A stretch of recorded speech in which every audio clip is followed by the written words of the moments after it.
let me give you a few quotations as to what various experts on the subject have thought of banking. For example, Sir Josiah Stamp, who's an elitist British insider who became a director of the Bank of England in 1928, stated this: "Banking was conceived in iniquity and it was born in sin. The bankers own the earth. Take it away from them, but leave them the power to create money, and with the flick of the pen, they will create enough deposits to buy it back again. However, take it away from them, and all the great fortunes like mine will disappear, and they ought to disappear, for this would be a happier and better world to live in. But if you wish to remain the slaves of the bankers and pay the cost of your own slavery, let them continue to create money." And here's Thomas Jefferson, quote, "I have ever been the enemy of banks, not of those discounting for cash, but of those foisting their own paper into circulation, and thus banishing our cash. My zeal against those institutions was so warm and open at the establishment of the Bank of the U.S. that I was derided as a maniac by the tribe of bankmongers who were seeking to filch from the public their swindling and barren gains." Another important measure, which also is sponsored and promoted by Ron Paul right now, is the Liberty Amendment.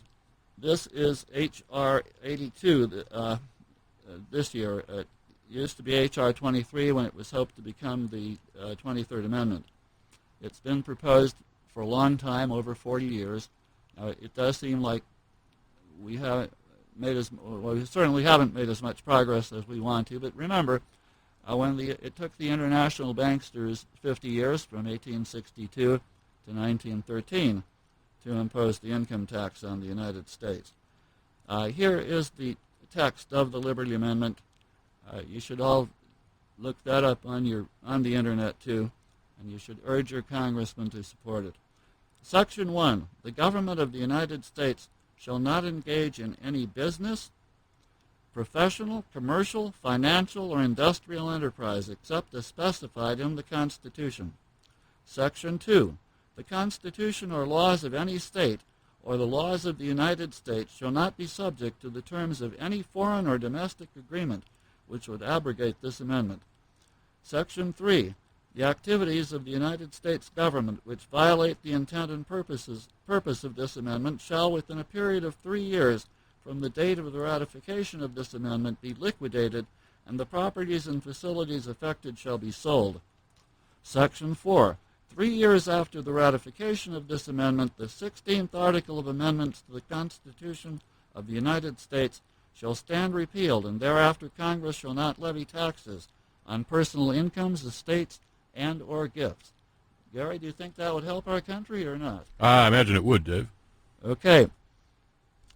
It would also do many other good things. It would, we would sell the 1 million square miles of land which the United States owns out of the 3,600,000. We could use that to pay off obligations such as Social Security, and eventually phase that out, because if anyone under 30 is listening to this show, and I'm sure there are many of you, you're never going to see Social Security. Your chances of seeing flying saucers are better, and there have actually been polls where young people have stated that. Okay, before we go further, I'd like to invite all of you to attend meetings of the Libertarian Party of Cuyahoga County. These occur at 7 p.m. The first Wednesday of each month at Denny's Restaurant on West 150th Street, just south of I-71. If you want to eat, come early. You do not have to be a member. The public is welcome.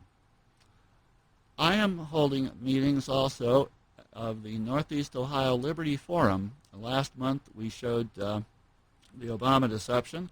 This month we're going to show Endgame. This is usually the second Wednesday of the month at 7 p.m. at the Denny's Restaurant at 8111 Day Drive in Parma. But this month it will be the third Wednesday. And again, I'll be showing Endgame.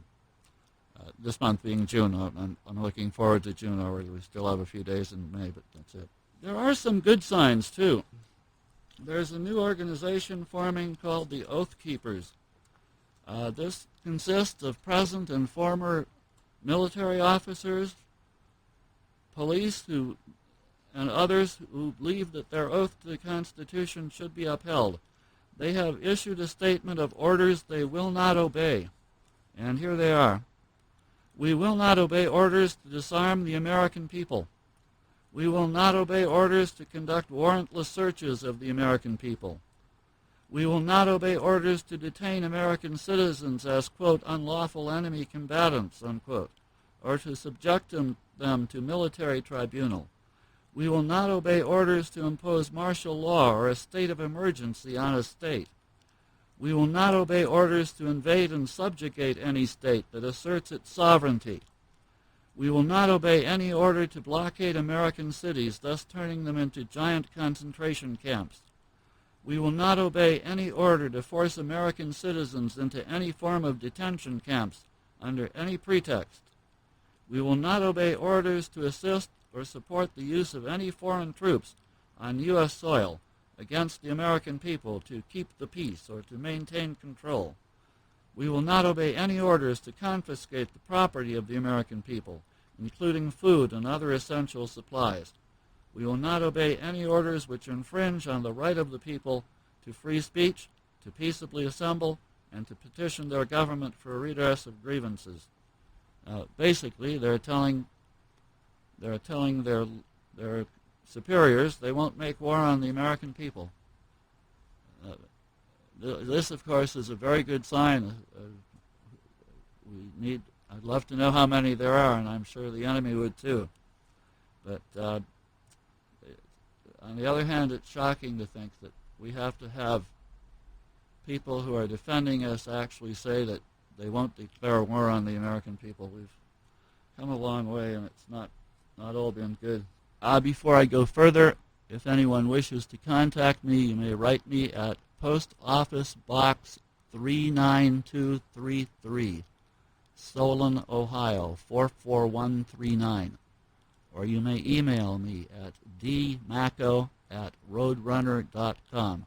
That's D-M-A-C-K-O @roadrunner.com, and roadrunner.com is spelled out. A little bit on libertarianism. Some libertarians recognize that rights come from God and that the sole purpose of government, to the extent which it exists, is to protect the lives, liberty, and property of the people. Thomas Jefferson, our third president, said as much in the Declaration of Independence. Other libertarians are non-theists, mostly adherents of objectivism, such as Ayn Rand. All true libertarians oppose the initiation of force or of fraud to cause political and social change. As all members of the Libertarian Party signed this pledge. I certify that I do not advocate the initiation of force to achieve political or social goals. Now, that doesn't mean you can't defend yourself. We believe in defense of ourselves, our families, our homes, our property, our neighbors, if you wish. It simply means that it is immoral to initiate force, and that this has caused most of the problems of the world. There are a few basic differences among libertarians. What I've been talking about for the last few minutes basically is consistent with libertarian principles. There are a few areas, though, where there are major differences. For example, in the right to life. Right now, the majority position of the Libertarian Party is to allow abortions, that not to recognize that government exists to protect the life, liberty, and property of all people from conception to natural death. A very good site which gives the view of the pro-life libertarian perspective is L4L.org. That's L4L.org. The lady who set that up is a fine lady named Doris Gordon. She is a dedicated libertarian for a long time. The other major difference among libertarians now is on the immigration issue. I don't believe there's an immigration problem. I believe it's an invasion problem. Most of our policies have been tried in the past and worked very well. We didn't have an income tax until 1913, or a Federal Reserve System until 1913. We didn't have any infringement on the Second Amendment until Roosevelt's tax on machine guns in the late 1930s. That worked very well. But the American Indians did try our our official libertarian immigration policy, and unfortunately that hasn't worked out for them. In 1492 they had 100% of North America. Now it's down to about 2%. I know they have casinos now and they're making their way back, but it's still not good enough. We need to make sure that enough people come in who believe in liberty, but not to have us overwhelmed. Now, my grandparents came here in the 1890s.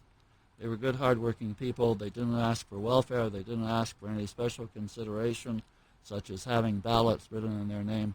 They were good Christian people. The only bad thing they did, and I have to admit this, is they did support Franklin Roosevelt, the enemy of liberty, 4 times, one of the great destroyers of American liberty. Here's a few other good websites. I mentioned American Free Press. That's AmericanFreePress.net, LouRockwell.com, Antiwar.com, an excellent pro-freedom, anti-war source of information about how we've been lied into wars since at least the Spanish-American War. And for Oath Keepers, that's http://oath-keepers.blogspot. For a lot of good sites, you can go to my website, MackoForCongress.com. A lot of interesting information there. You could spend whole hours on that. Let's get back to 9/11 for a minute. There have been some wacky theories about 9/11. The wackiest theory that I've ever heard of was that there's this 6-foot-tall Arab guy in a cave in Afghanistan, and even though he needs kidney dialysis 3 times a week, he's able to get 19 Arabs together and hijack 4 planes and fly them around the United States for an hour and a half, and then blow up 2 buildings and attack the Pentagon. And according to this wacky theory, not only didn't Bush and Cheney do it, they didn't even know it was going on. That's a wacky theory. Some of you may wonder who is behind our problems. There's an excellent publication that comes out every year, put out by a gentleman in Texas. The title is Fund to Restore an Educated Electorate. Post Office Box 293339, Kerrville, Kerrville, Texas, 78029. He lists the leading members of the establishment who are in 3 separate organizations. One is the Council on Foreign Relations, which was founded by Edward Mandell House and other internationalists at the end of the First World War. Another is the Bilderbergers, which is a European and American and Japanese group which was founded by Prince Bernhard of the Netherlands back in the early 1950s. And the third, the Trilateral Commission, which was formed by David Rockefeller, a leading one-worlder, and Zbigniew Brzezinski in 1973. They list the people in the media and the government. It's very interesting. I would send a little contribution, and they'll send you a copy of this year's, titled Establishment Elite Still in Control. Barack Obama was at the Bilderberg meeting. Clinton was at the Bilderberg, CFR, and Trilateral. George Bush Sr. was at the CFR and Trilateral. Interestingly enough, Bush Jr. is not listed either as a member of the Council on Foreign Relations or the Trilateral Commission or the Bilderberg Group. And the only reason I can think is they must have a minimum IQ requirement. Can you think of any other idea, Gary? I don't know what his IQ is, so I can't really say. Okay. Hey, we need to take a break here for a minute. And today, we have one of our very kind telethon contributors who has bought this hour to tell you what he thinks. So, Dave, have at it. Okay, another very important subject for those of you who are going to be jurors someday is the concept of jury nullification or jury right.